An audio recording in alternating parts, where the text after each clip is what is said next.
All right, guys, welcome back to another video. I wanted to jump on here today while I had time and chat with you a little bit about my last video. I uploaded my video a few days ago of my Stallion Red passing. And I just wanted to come on and kind of talk to you guys more about it and answer some of your questions, comments, concerns, and clear the air a little bit. It was kind of a mixed reaction on that video, and I knew posting the video, I knew before I even got my phone out to film that not everybody would take well to it. And I think that's just like, honestly, this is a real life problem that not everybody takes really well to death or responds the same way to it. And so I knew that it would be tricky before I even posted it, but some of you guys had some concerns in the comments and stuff, so I just wanted to kind of answer a few of your guys' questions. But so for those of you that are new here or haven't been here very long, or maybe just stumbled across that video, I got Red in September. So I hadn't had him very long.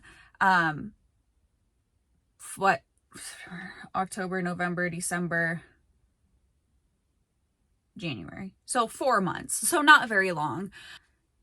I bought Red in the condition that he was in. So some of you guys had asked kind of why Red was so skinny and why he was so thin.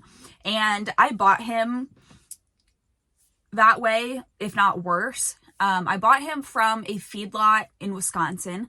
So back in September, I saw him actually on Facebook, a video of him on an ad from a feedlot like auction, not auction, that's the wrong way to put it.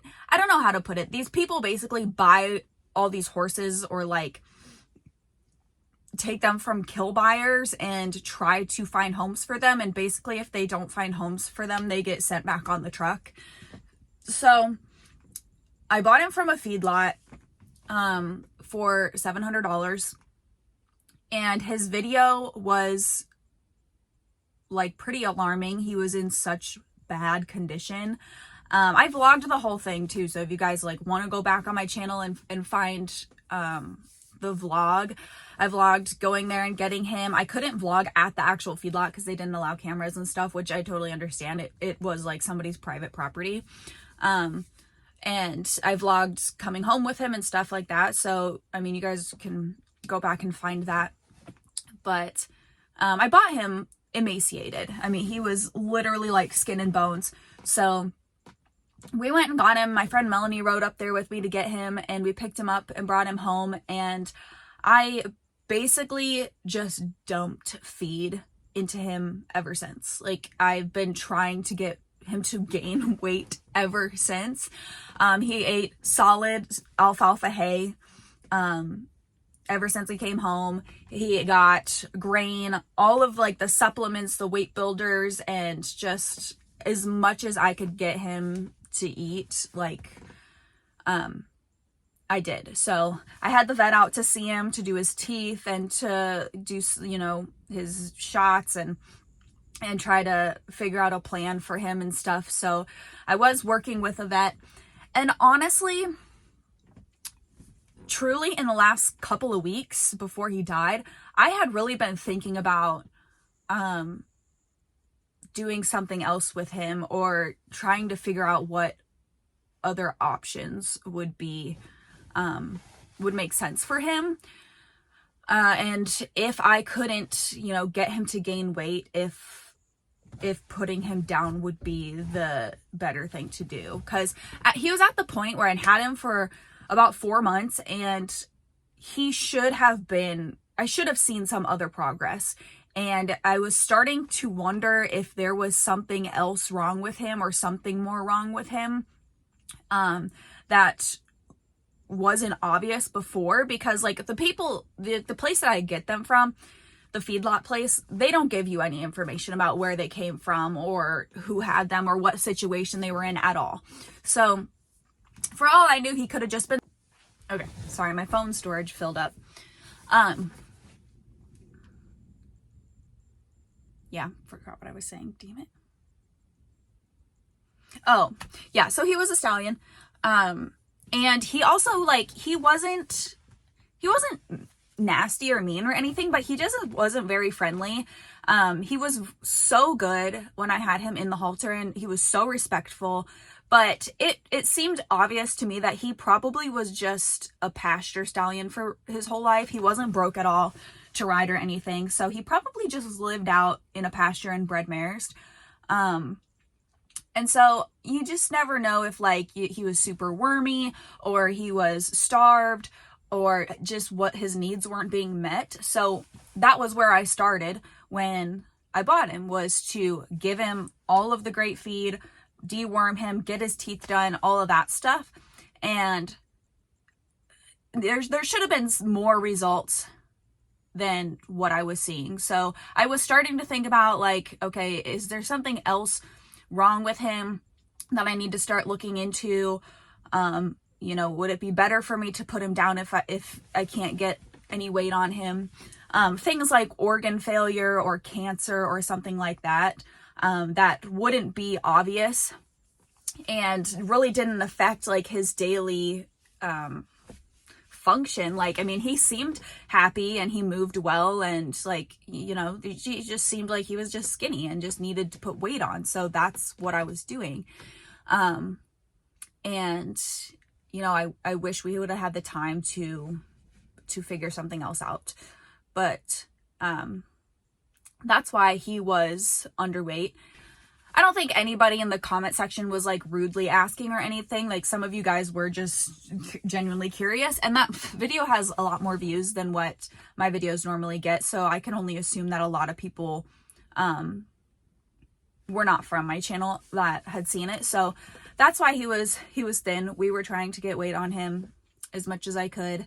But yeah, so some other questions, some other comments and concerns that you guys had were one, how did it happen? So I guess when I was making the video and filming and stuff, obviously I was more concerned about helping him and getting the vet there and stuff than to explain. But so we just had a snowstorm a few weeks ago where we got, like, literally 3 feet of snow.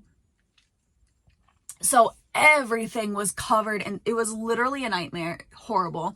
Everything was covered in so much snow, drifts everywhere. Like, the weather was just horrible. And that morning, the same morning that Red died, we had gotten, like, freezing rain all night and into the morning. So when I left for work that morning, it was actually really dangerous to drive. Everything was like a sheet of ice, and slick and just miserable. So we got freezing rain that night and into the morning, and that is the only conclusion I can come to with why he went down in the first place. Because Red, he stood in the lean-to quite a bit. If it was windy or snowing or anything, he was usually in there getting out of the weather. And I have to believe that he slipped and fell on the ice, because just the way that he was positioned in there when I found him, no sensible horse would have laid down that way. I don't think I ever saw Red lay down anyways. I'm sure he did, but I never witnessed him, like, laying down and napping or anything. So I don't believe that he would have just laid down there and put himself in that position. So the lean-to, it's kind of in the back of their pen, but that whole pen is basically down a hill. It's, like, flat at the top and then it's flat at the bottom, but everything kind of slopes down. So the ground in the lean-to is not level. It also slopes down because we haven't leveled it out yet. And so the way Red fell was with his back up against the wall and his feet uphill. So he was positioned terribly, like, tight up against the wall. I truly don't think he had to have, like, wedged himself that way. You know, he wouldn't, like, lay down with his back literally crammed up against the wall, and his feet pointing uphill. So He seemed to be there for a long time because he had like thrash marks in the dirt and stuff, and his like head, you know, in the dirt, and his head was like all, you know, muddy and stuff. So I saw them at the round bale when I left that morning, but I have a job, I work. So like I went to work. I came home later that afternoon, went in the house for a little bit, and then I went outside a little bit earlier than normal to start chores. And so I was bringing Red his bucket of grain that he gets every night. And I'm like looking out there, I'm like, where is he? I don't see him.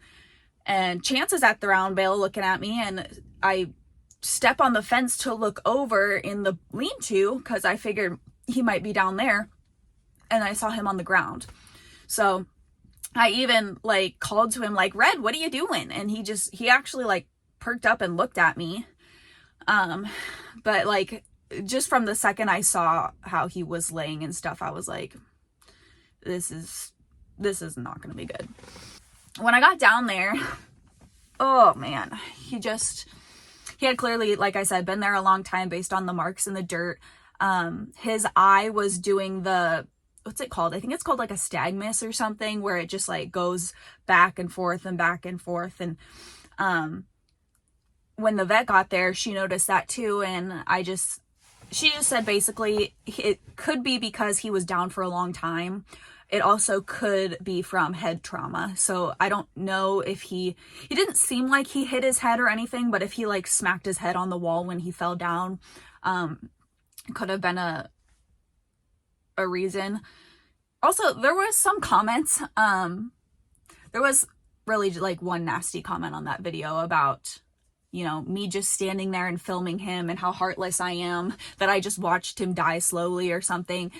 And I don't really pay much attention to those comments, but I do have to say, like, that is the reason that I made this channel, is to bring like, you know, attention to all of the parts of owning horses that aren't fun. Like, I think we all see every day on the social media and stuff about how great owning horses are, but there's a lot of things about it that suck.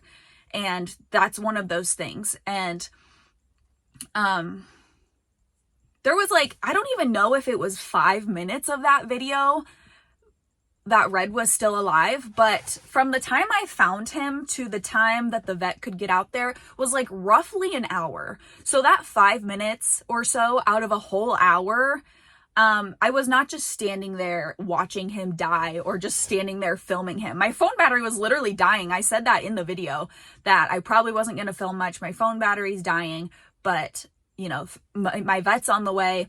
And so yeah, I did get a couple clips of him, but I wasn't like just standing there filming him, watching him struggle and stuff. Like, I don't want to do that myself. And I don't think anybody really needs to see like the whole thing of him laying on the ground, like kicking his legs around, struggling. That's not the purpose of the video, is, you know, to be morbid. It's more to bring awareness as to like accidents like this can happen. And if you want to have horses, if you want to have them at home or at another barn, like freak stuff like this like happens a lot. And it's something that you need to deal with or be prepared for if you have horses that are old, if you have horses that are young that get themselves into trouble all the time, like just in general. And so I think a lot of people just don't want to think about it. And people like me that have multiple horses, we have to deal with it. So anyways, the couple clips that I got of him laying down, like, you know, I'm just not here to sugarcoat things. Like, things are ugly with horses sometimes. Like, it's not fun. But the whole like hour-long span of me from finding him to putting him down, I was standing there with him, petting his face, scratching his neck, comforting him. Yeah, the one person that commented was like, I can't believe you're just standing there and not comforting him. I was. Just because it wasn't filmed on video doesn't mean I wasn't comforting him. I didn't just stand there and watch him for an entire hour. I even went up to the tack shed to get a saddle pad to put his head on. I don't know that I I got that on camera at all, but I went up and got just an extra saddle pad that I wasn't using and brought it down. I like lifted his head up to shove the saddle pad under because his head on the one side was like all muddy and his eye was covered in mud and stuff. And so I went and got him a pad to put his head on just to have a soft place to put his head.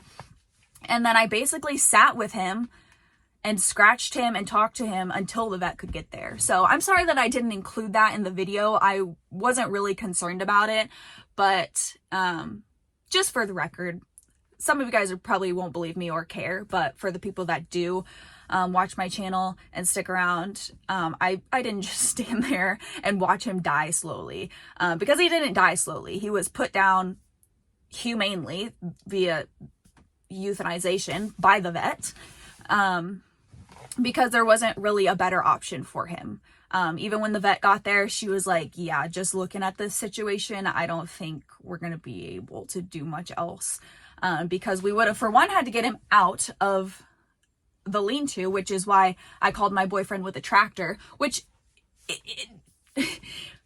is not a brilliant idea anyway, trying to drag a live horse out with a tractor. But if it was our only option, like, we couldn't just move him ourselves. He's too big and heavy to just move him and get him up ourselves. So, you know, options were limited. But getting him out, getting him to stand up, getting him to stay standing up, if he did injure himself at all going down, or, you know, have head trauma at all, you know, we would have had to deal with that. And like, the pieces of the puzzle were not fitting together, and it would have just been a long drawn out thing. Whereas putting him down peacefully, you know, with us around him, and, you know, not letting him just continue on in pain, or another accident happening, trying to keep him up or something, was the best option for him at the time. So somebody had asked, like, how I didn't cry, and I did a little bit. Like, I mean, I had to cut the video. Like, I stopped recording because, like, I was starting to get emotional. But, you know, it's just one of those things. Like, Red is the 4th horse that I've lost of my own, but I'm kind of a livestock person. I've been around livestock my whole life. I grew up working at a trail riding horse ranch that had like 50 head of horses, and they usually lost 1 or 2 a year, just their senior horses, or, you know, injuries and stuff like that. So I'm not like sheltered from death at all. I've been around it a lot. I've been around horses dying, and it's just not something that, like, that gets to me every time, you know? I'm not saying that it's not sad. You know, Red was a good horse, and I wish, like, it would have ended up differently. And it's not that the situation isn't sad, like, but it's not something that I'm going to sit and sob about, you know, for days on end or anything. I had some people texting me and stuff, like, wondering if I'm okay and how am I doing and stuff. And I'm like, guys, I'm fine. Like, I'm fine. You know, it's not like I didn't care about the horse. Like, I did care about him, obviously, but it just is what it is. And it happened. It's too bad that it happened, but, you know, I can't change it or anything. And I was glad that we gave him, you know, the option that we did, instead of trying to force him to get up and try to, you know, make him work through it and stuff, when it's more than likely he wouldn't have been able to.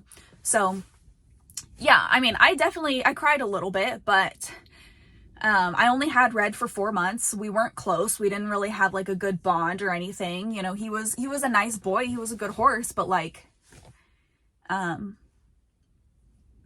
it's different, I guess, with the ones that I've had a really long time. Like when Soccer died, which is also all vlogged. I don't know, the day he died, I don't think is vlogged, but I talked about it in a couple different videos I think I had of him. And I cried a lot, like a lot. And that was really, really hard for me, because I had Soccer for like 16 years and he was my first horse, and we had been through everything together. So he really hit hard. And then I cried a little bit when Grace died too, because I had Grace for over a year, and I had really come to have a relationship with her and stuff, and so that one was kind of hard. But you know, the other ones, like, it just depends. It's just situational, I guess.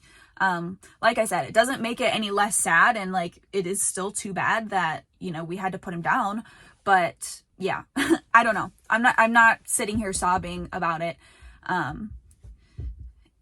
Maybe I should be, maybe not. I don't know. Maybe some of you guys can relate if you've been around a lot of death and stuff. Like, you just learn how to deal with it. The more that you're around it, the more that it's more peaceful than it is like heartbreaking. So, what was the other question I was going to ask, or that was asked?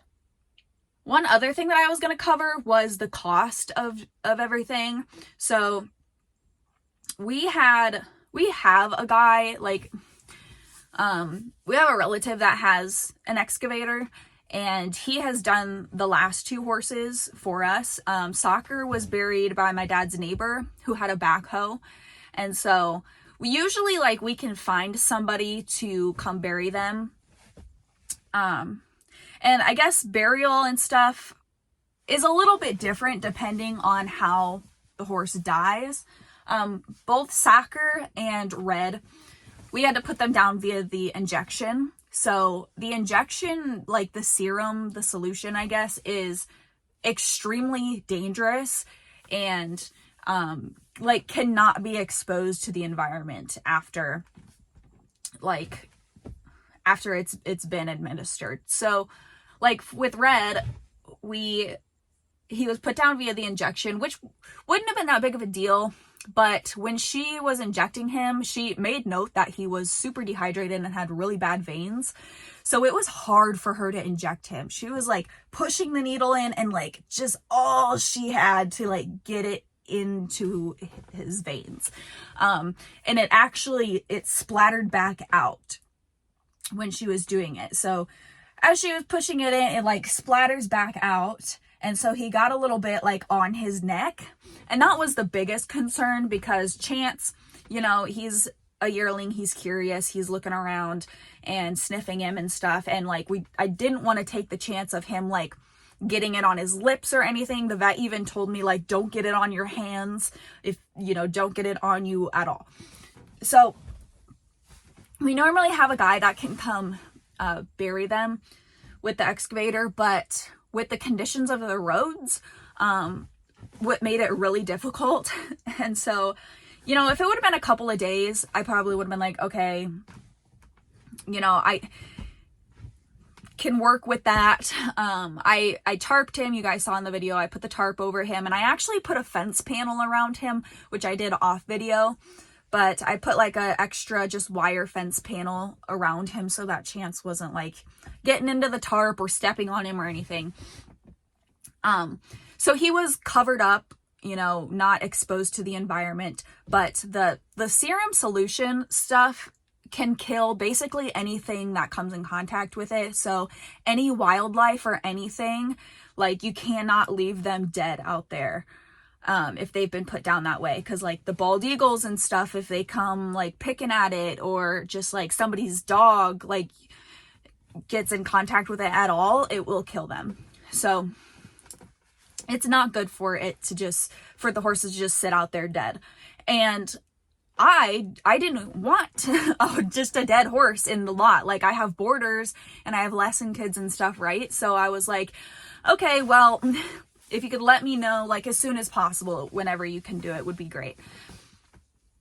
Days kept going by, so I was like, well, okay. I get that the roads suck and stuff, and there's a lot of salt on the roads and whatever, but, I mean, if he can't come do it within the week, like, I need to figure something else out.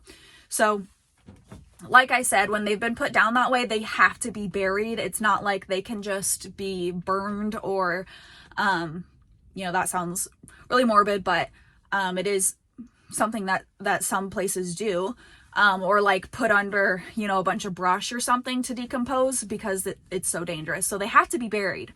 So I ended up renting a mini hoe which you guys saw in the video. It was just a small thing, but I rented it from just a rental place, you know, a half hour from us or so. And so they came and delivered it. We used it. Thomas dug the hole, got him in it, you know, covered him back up and stuff. And then they came back and got it. But to rent the machine, all in all, cost me about $300, which isn't that bad, honestly, compared to like some of the other options. If you don't have the option to bury your horse, because not everybody has that option, if you put them down at the vet's office, a lot of vet's offices will dispose of the animal for you. It just kind of depends on their method of that, on what happens to them. You know, like small animals and stuff can be sent to be cremated. Places do offer horse cremation, but it's like $1 a pound. So it's not cheap at all. And then I'm not sure what it costs, but some vets offices will just take them to the landfill, if that's the only option that they have.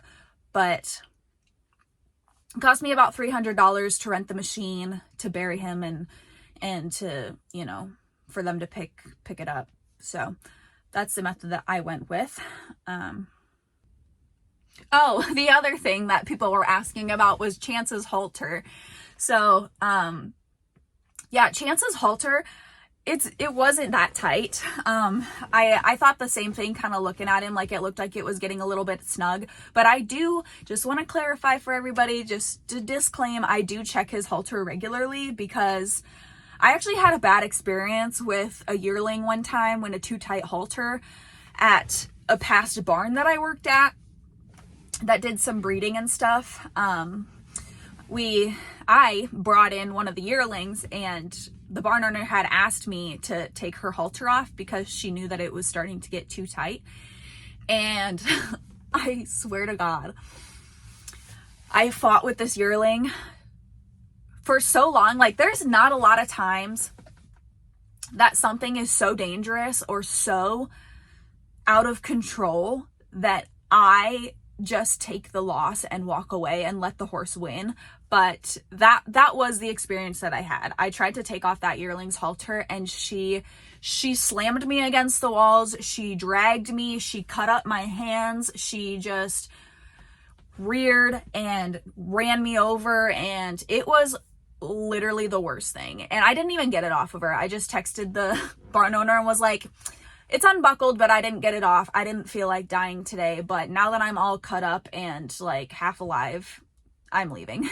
So, yeah. So because of that, I always actually check his halter about once a week or so to make sure that it's not getting too tight. One thing that I think it makes it look like it's really tight because he has so much fluff going on his face right now. His winter coat, like literally his whole head will like get fluffy and stuff. So it fluffs out around the halter, and it makes the halter look like it's sunk in or really tight against his skin, but it's not. I can get my hand up under it and wiggle it around and stuff, and it's not like cutting him off or anything. So I did loosen it one notch that same day, actually. After that video, after I was playing with him and stuff, I was like, we'll just loosen this up a little bit. But it wasn't like tight or concerning at all. So just so you guys know, I do check it and make sure that it's not getting super tight. But yeah, so I think that's all I have to cover. I think that's all the questions really that needed to be answered. But if you guys do have additional questions, let me know down in the comments below, and I'll gladly reply to them. But yeah, anyways, thank you guys for watching. Thank you for tuning in to Red's journey if you've been here since I got him. I'm sure that there will be more in the future. You know, I have 6 horses at this point. Like, I'm sure at some point we're gonna have to talk about another one's death, but hopefully not for a while, and hopefully in a better way. But thank you guys for watching, and I will see you guys in the next video.